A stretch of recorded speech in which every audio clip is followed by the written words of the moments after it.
हमारी बहुत खुशनसीबी है कि हम अपने ही इलाके में, अपने ही इदारे में, हमारे भाई जिस इंस्टीट्यूट को चला रहे हैं, जिस स्कूल को चला रहे हैं, हम उसमें गवाह बने, भागीदार बने। ये हमारे लिए हमारी बहुत बड़ी खुशनसीबी है। अभी हम लोग जानते हैं कि मुख्तियार भाई जो मेवात के पहले सीए थे, उन्होंने बहुत अच्छी अच्छी बातें बताई आपको। बच्चों थोड़ा सा सुनो, है ना। और आप बहुत लकी है कि आज हम स्कूल, इतना प्यारा नाम है दीनियात एकेडमी स्कूल शेरपुर, हम इसे सेलिब्रेट कर रहे हैं, आपका एनुअल फंक्शन। और हमारी दुआएं ये भी रहेंगी कि अभी हम लोग संभवतः 8th तक हैं, फिर आप 12th तक जाएंगे इंशाल्लाह। और अभी गांव के इस देहात के इलाके में आप परचम लहरा रहे हैं और इंशाल्लाह फिर बहुत लंबे चौड़े इलाकों को आप रिप्रेजेंट करेंगे। ये भी हमारी दुआ है। असल में इस स्कूल का नाम इतना प्यारा है। हाजी जी से भी कह रहा था कि हाजी जी कि ऐसा स्कूल का नाम मिल जाए और फिर उसमें काम करे तो मुझे लगता है कि पूरी उम्र खप जाए भले ही। प्यारे बच्चों, मेरा नाम जाकिर हुसैन है। मैं यहीं पास के इलाके में सरेटा गांव है मेरा, और मैं बाबू शोभा राम कॉलेज में हिस्ट्री यानी तारीख पढ़ाता हूँ वहाँ।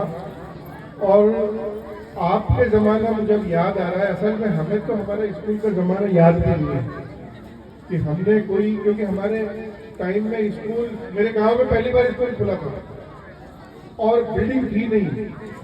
हम लोग तो यूं ही बैठ के कहीं पेड़ के नीचे, और जैसे गुरुजी को लगता था वैसे हम पढ़ते थे। हमारी हालत ये थी कि हम लोग जब 6ठी क्लास में गए थे तो हमें ये भी नहीं पता था कि लिखना क्या होता है। और उसके बाद हम जब स्कूल टाइम में भी गए थे, क्योंकि सरकारी स्कूल था, कोई बहुत अच्छी टीचर्स भी नहीं होते थे। कई सब्जेक्ट हमने यूं ही पढ़ लिए, कई सब्जेक्ट में टीचर होते थे। मैं स्कूल टाइम को इसलिए याद कर रहा हूँ कि हम स्कूल टाइम का जो 10-12 साल का बच्चों टाइम था, प्यारे बच्चों, और जो वालिदैन सुन रहे हैं उनके लिए भी, वो लगभग हमारा जाया सा गया। हमने टाइम तो उसमें गुजारा, लेकिन हमें उसमें तालीम लगभग नहीं मिली। लेकिन बाद के जमाने में, क्योंकि हमारे टाइम में एक और प्रॉब्लम थी कि कॉलेज टाइम में भी कोई बहुत ज्यादा ये एक्सपोजर नहीं था कि करना क्या है लाइफ में, जाना कहाँ है लाइफ में, बस यूं ही चल रहे थे। प्यारे बच्चों, यहाँ से मैं जामिया चला गया, और फिर वो जब जामिया बहुत लेट जब हम गए, तब हमें पता चला कि हमें जिंदगी में क्या करना चाहिए।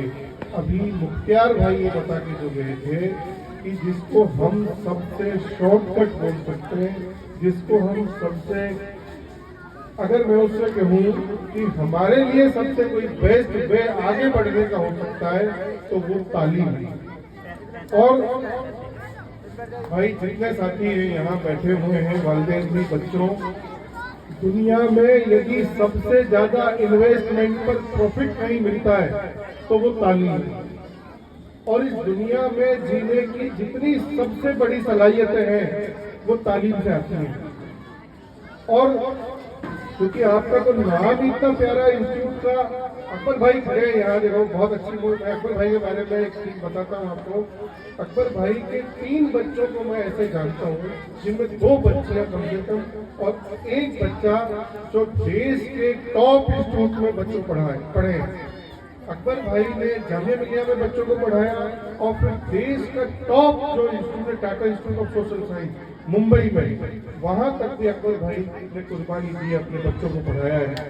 और अभी अकबर भाई की जो छोटी वाली बेटी है, देखिए सोशल मीडिया कितनी बड़ी चीज है कि पूरे मेवात में, पूरे इलाकों में ये मैसेज चला गया या इंस्पिरेशन चला गया कि अकबर भाई की बेटी दिल्ली DSSP में स्कूल लेक्चरर बनी, अभी छोटी वाली बेटी। ये कितनी बड़ी बात है। अब ताली बजा सब बच्चे। और हमें, जब हमारे जो वालिदैन हैं, उनके लिए खुशी की बात ये हो सकती है कि जब उनके बच्चे अच्छा करेंगे तो मुझे लगता है कि बुजुर्ग में भी जवानी की फीलिंग चाहिए।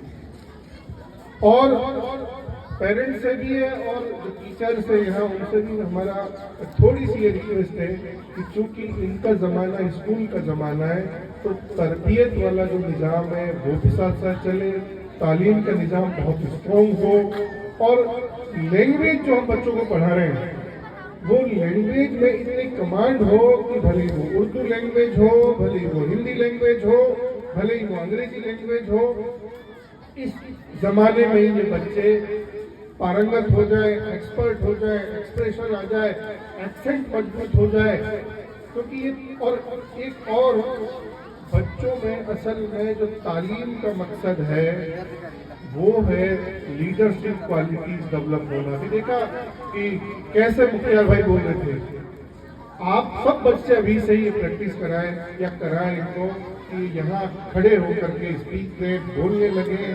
और हमारे बच्चे, देहात के बच्चे जिनमें थोड़ा सा एक शर्मिंदगी वाला या शर्मीलापन होता है, अगर हम बचपन में ही बच्चों को यहाँ बुलाएंगे तो फिर वो बहुत अच्छे उनको एक्सपोजर मिलना शुरू हो जाएगा।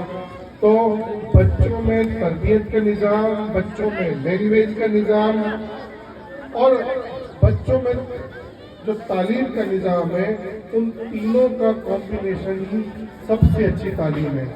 एक और हमें काम करना है, हमें अभी से ही हमारे मेवात के बच्चों में साइंटिफिक टेम्परामेंट डेवलप करना है, क्रिटिकल टेम्परामेंट डेवलप करना है। यानी हम चीज़ों को लॉजिक के साथ, साइंटिफिक अप्रोच के साथ समझने और देखने की अभी से ही कोशिश करेंगे। और शाहिद भाई, एक और आपको हमारी रिक्वेस्ट है, आप कर रहे होंगे, इस स्पोर्ट्स को भी आप बिल्कुल खाली मत छोड़ें। ये ज़माना अब चूंकि स्किल बेस्ड सोसाइटीज़ का ज़माना है, हमारे बच्चों में तालीम के साथ में जो दुनिया में जो स्किल दिखाने की दौड़ है, उसमें भी फिटनेस रहने चाहिए, चाहे वो डिजिटल एजुकेशन हो, चाहे वो स्पोर्ट्स हो, चाहे वो तरबियत हो।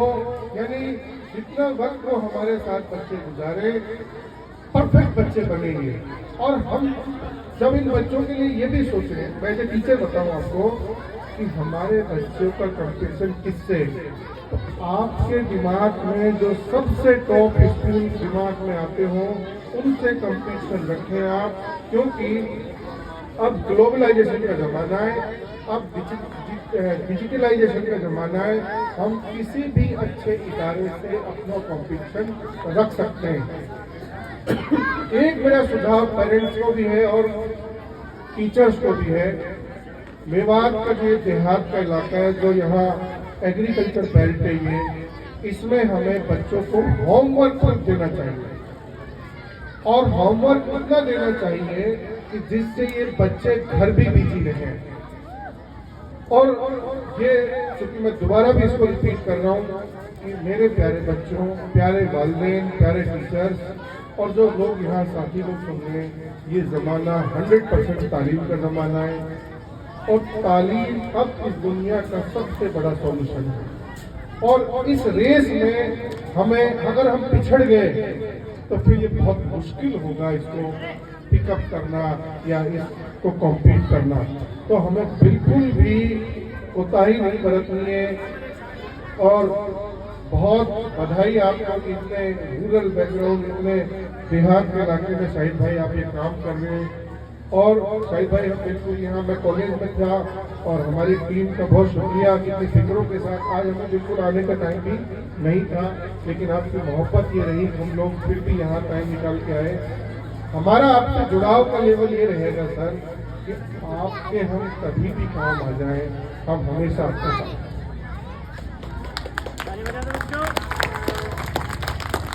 और इन बच्चों को आप, ये इतने प्यारे बच्चे हैं सर, यही मुझे लगता है कि मेवात का मुस्तकबिल है, यही मेवात का फ्यूचर है सर। मेवात इतनी प्यारी जगह है और अगर यहाँ तालीम की बयार शुरू हो गई, तालीम की तूफान शुरू हो गया, तो फिर मेवात के लोगों के लिए तो कहा जाता है कि सर ये बहुत लेबोरियस होते हैं, बहुत ही ये पक्के धनी होते हैं, जिसके पीछे लग जाते हैं उसको अचीव करके रखते हैं। तो मुझे लगता है कि ये शुरुआत हो चुकी है। और आपको शाहिद भाई कभी दोबारा भी लगे तो हम आते रहेंगे इस इदारे में। शुक्रिया बहुत बहुत, आपने याद किया। और अभी भी बहुत प्यारे छोटे बच्चे हैं, बस ये जरूर ध्यान रखना कि ड्रॉप आउट नहीं रहना। अगर कोई बच्चा एब्सेंट होता है तो हम पेरेंट्स के साथ जुड़ना चाहिए हमें। और जो टीचर पेरेंट्स मीटिंग है वो सही मायने में मुझे लगता है एक तालीम का एक कंप्लीट फॉर्मूला ही है। असल में तालीम सिर्फ स्कूल की नहीं होती, तालीम घर और स्कूल दोनों का कॉम्बिनेशन है। और चूंकि हमारी जो पिछली जनरेशन है उनका मोटिवेशन या उनमें पढ़े लिखे होने की अभी उतनी सलाहियतें नहीं है, तो फिर हम टीचर्स की, हम मैनेजमेंट की ये जिम्मेदारी है कि हम अपने बच्चों के साथ पेरेंट्स को भी रीच करें, पेरेंट्स को भी अप्रोच करें, और फिर दोनों की फिक्रें अगर बच्चों पे रहेंगी तो मुझे लगता है इस मेवात इलाके के लिए इससे बड़ा तालीम का कोई गिफ्ट नहीं होगा। तो बहुत बहुत शुक्रिया भाई।